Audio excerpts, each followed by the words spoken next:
La 7e génération de Golf, qui a déjà été restylée une fois, a eu droit fin 2017 à une nouvelle motorisation qui s'appelle 1,5 litre TSI 130 Evo.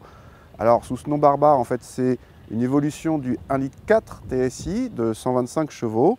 Comme son nom l'indique, on est passé de 125 à 130 chevaux, pas pour avoir 5 chevaux de plus, mais surtout en vue de consommer moins. Il y a plein de technologies qu'il n'y avait pas sur l'ancien moteur, dont la désactivation des cylindres et un mode roue libre.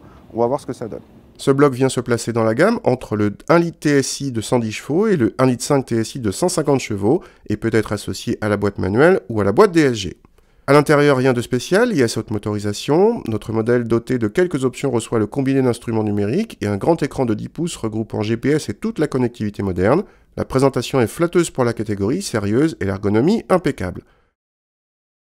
À l'arrière, rien de spécial non plus. La Golf fait partie des bons élèves pour l'habitabilité des passagers, un peu moins pour le coffre où les françaises concurrentes font sensiblement mieux. Alors au volant de cette Golf 1,5 litre TSI 130 Evo, on a donc 5 chevaux de plus que sur la 1,4 litre TSI 125. La valeur de couple est exactement la même. Les 5 chevaux ne font aucune différence puisque en performance, que ce soit au 0 à 100 ou au millimètre départ arrêté, on a exactement le même temps qu'auparavant. En termes de désactivation des cylindres, c'est quelque chose qu'on connaissait déjà sur le 1,5 litre TSI 150. C'est quelque chose qui est complètement transparent, on ne le voit vraiment pas. Il y a un petit picto éco qui s'allume au tableau de bord, mais c'est tout. Donc on passe de 2 à 4 cylindres de façon complètement indolore. Pour le principe de la roue libre, ça ne se sent absolument pas au moment où ça rentre en action. Par contre, au moment où on réappuie sur l'accélérateur, il y a un petit temps de réponse, c'est pas grand chose, mais du coup on perd un petit peu de réactivité, d'autant que quasiment à chaque fois la boîte a tendance à rétrograder et ce côté instantané de la boîte DSG est un petit peu perdu.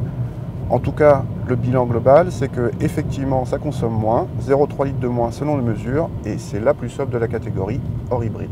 Précisons que ce mode roue libre prend deux formes, soit le moteur est au ralenti, soit il est carrément coupé. Pour le redémarrage, cette Golf fait appel à un alternodémarreur alimenté par une deuxième batterie située sous le siège conducteur.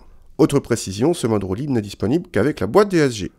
Toutes ces technologies ont un prix. Cette Golf 1,5 litre TSI 130 Evo débute à 26 000 € en 3 portes avec la boîte manuelle et la finition Comfortline. Notre modèle d'essai monte quant à lui à 31 130 €, dont 1 000 € pour la version 5 portes et presque 2 000 € pour la boîte DSG.